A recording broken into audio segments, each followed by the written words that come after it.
Hey there, we're reading essay number 85 of American Miscellany, and it starts off with this gorgeous engraving. Hopefully you can get a good view of it here. It is called Winter Traveling Russian Courier, and hopefully you can get a good view of those beautiful horses. And yeah, let's go ahead and get into this beautiful essay. So this book was published in 1865. So it's old, and I want to be kind of gentle with it, trying not to handle it too often. But the pages are surprisingly flexible and strong, very fabric-like. Anyway, it's a fascinating book. Our last essay was essay number 84, of course. That was a little bit about Mexico. And we are now on page 206, and we're reading essay number 85, Winter Traveling in Russia. Okay, Winter Traveling in Russia. Our engraving represents one of those couriers of the cabinet of the Emperor of Russia. They wear a military uniform with official epaulettes according to their grade. There are constantly a certain number of these couriers in attendance in a chamber of the imperial palace to be dispatched as occasion may require. These are confidential persons, and they receive their orders direct from the emperor, and at any hour of the day or night they are ready to receive instructions for departure or for delivery of their dispatches. At each post there are relays of horses specially kept for these couriers, whose approach is announced by a bell suspended from a circle above the head of the center horse. They travel with surprising rapidity, and they often receive large sums of money for their services. The illustration shows the courier seated and the mode by which he carries the dispatches, in a leather bag. The car, driver, and horses are alike characteristic portraitures. Those who have been accustomed to only our fine roads and rapid and regular conveyances can form but a very inadequate idea of the miseries attending a continental journey, more particularly in Russia, where, with the exception of the chaussee from Moscow to St. Petersburg, the roads are execrable. That's a new word. I'm going to use that. Execrable. And springless vehicles, the most agonizing that can be imagined, and the post houses so dirty, so comfortless, that the traveler frequently passes the night in the open air in his traveling carriage, rather than be exposed to the filth, the swarms of vermin, and the disgusting effluvia that would have annoyed him within. All right, so effluvia. All right, excepting those on the Great Road already mentioned, there are no stagecoaches in Russia. The traveler is consequently reduced to the alternative of either purchasing an equipage or taking the rude vehicle of the country and changing them at every stage.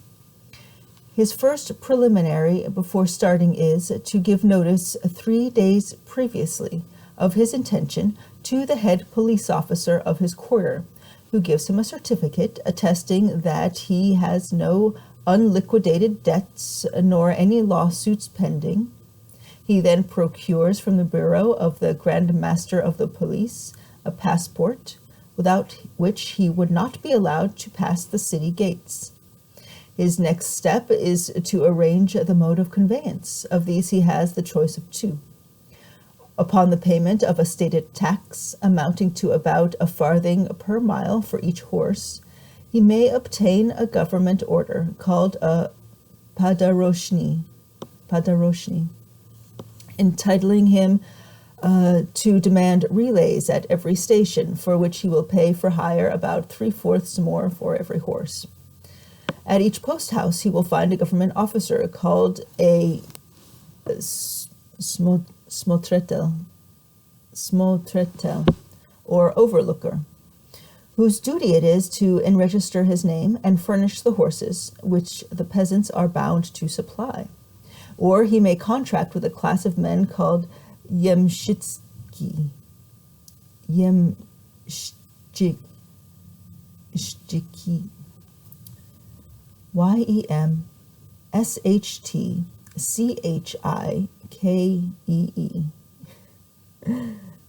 Yemshtchikee. Yemshtiki, who will undertake to convey him to his destination within a specified time. The former plan is generally adopted by those to whom the trifling additional expense is not an object. The latter method is, from its novelty, perhaps not unworthy of notice. The Yemshtiki are generally, but not exclusively, freedmen or crown vassals, who, together with other immunities, enjoy an exemption from military service, upon condition of contracting with the government for the regular supply of horses for its couriers and for post office duty. They frequent, when in the cities, places called postoyale drori, or post yards, situate in the principal streets entering the town. To these the traveler goes. They assemble round him in great numbers. He states the distance he wishes to be conveyed, and inquires the sum for which they will contract to take him. A consultation follows, and a price is named, generally as much again as they intend to take. He offers what he thinks a fair sum, another eager consultation, and at last, after a long bargaining, the contract is made. He starts and is driven 2 or 3 stages by the individual with whom he contracted, who then disposes of his bargain on the best terms he can to another, reserving to himself the difference, the amount of which alone the traveler pays him. The same transfer is made at intervals upon the journey.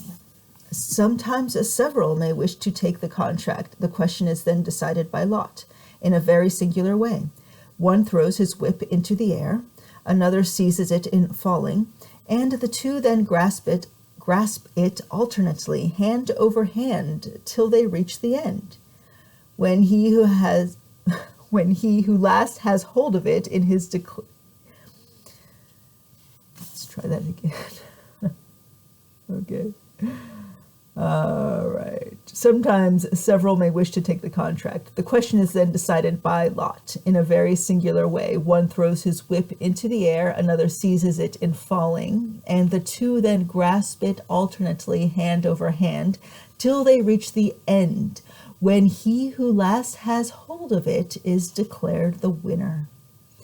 The Yemshtiki are a fine race of fellows, some of them with their dark clustering hair, their ample beards, their sunburnt features, and their brawny necks, would form studies for a Salvator Rosa.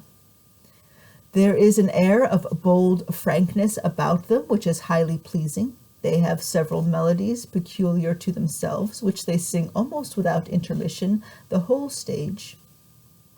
In fine weather, and over good roads, there is something delightfully exhilarating in the sledge traveling, snugly enveloped in furs, while the vault is blue without a cloud and white without a speck, the dazzling splendor of the scenes below. The traveler glides swiftly along the level snow, enlivened by the tinkling of the sonorous bell attached to an arch that rises over the head of the center horse, and cheered or soothed, as his mood may be, by the wild yet plaintive song of his yemshtik driver. Cheerless as may be imagined, the deserts tossed in snow and heavy loaded groves of this frigid climate, yet are they not without their charms.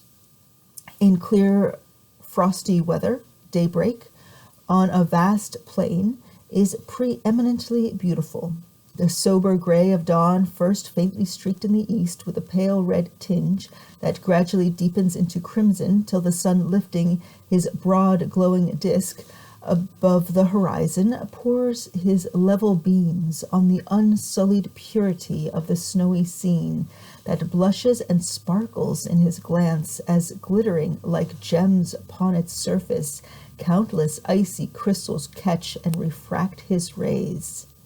In peculiar states of the atmosphere, the air is charged with innumerable atomic congealations that dance and glisten in the sunbeams like minutest diamonds, tinged faintly of all the prismatic colors. They might also be fancied stray particles of frozen light, so brilliantly vivid, yet so impalpably delicate are they. The reader cannot fail to have remarked that when a stream of sunlight is permitted to fall into a darkened room, it appears filled with mote-like particles incessantly in movement. Let him then imagine the whole circumambient air filled with these, all glittering like little gems, and he will have some conception of this beautiful atmospheric phenomenon. The forest, too, has its attractions. The snow, hanging in heavy masses on the pine tree and weighing down its branches, presents a striking contrast to the gloomy verdure of its dark foliage. The elegant weeping birch tree is another object of interest, assuming the appearance of a delicate petrifaction, as the gracefully slendered fibers terminating its branches drooped to the very ground beneath the weight of their lucid covering. With the approach of spring, the scene changes. Beneath the increased power of the sun, the snow loses its resplendent whiteness. The gem-like icy crystals are dissolved. The fir is stripped of its snowy mantle, the birch of its glossy covering. The great roads, becoming almost impracticable, are deserted, and sinuous by-tracks are made over the adjacent plains, or through the forests that skirt the road. These, in a short time, are intersected by furrows as regular as those of a plowed field, but much deeper. Their torturing monotony is indeed sometimes varied by the succession of deep holes filled with half-melted snow, through which the unhappy traveler is whirled, plunging and splashing at every step. Fancy, reader, for a moment, the luxury of being driven in a taxed cart or dragged on a hurdle over the frozen ridges of a plowed field for the space of some 5 or 6 hours, and you will have some slight notion of the pleasures of traveling in Russia in the spring of the year. All this might be endured with complacency, if the cleanly comforts of a decent inn could be calculated upon at the end of the stage. But no such thing is to be found in the whole empire out of the principal cities. The only substitute is the peasant's or imishtik's house, or the post-house. The latter is perhaps preferable, as there the traveler may probably get a leathern sofa on which to rest his aching and almost dislocated bones. Beds are quite out of the question, and refreshments of any kind almost equally so. The Russian nobility in traveling take with them everything that is necessary for the roads: bedding, rugs, provisions, culinary utensils, wax tapers, etc., with pastilles for fumigation. The latter a very necessary precaution, where the olfactories have not altogether lost their sensitivities. They are invariably accompanied by their cook. As in the majority of places, actually nothing is procurable, excepting black bread of the coarsest description, eggs, and sometimes milk, unless, indeed, the traveler be content to partake of the peasant's luxury, boiled grain, eaten with hemp seed oil, as black and as thick as treacle, or a dish called shtiki,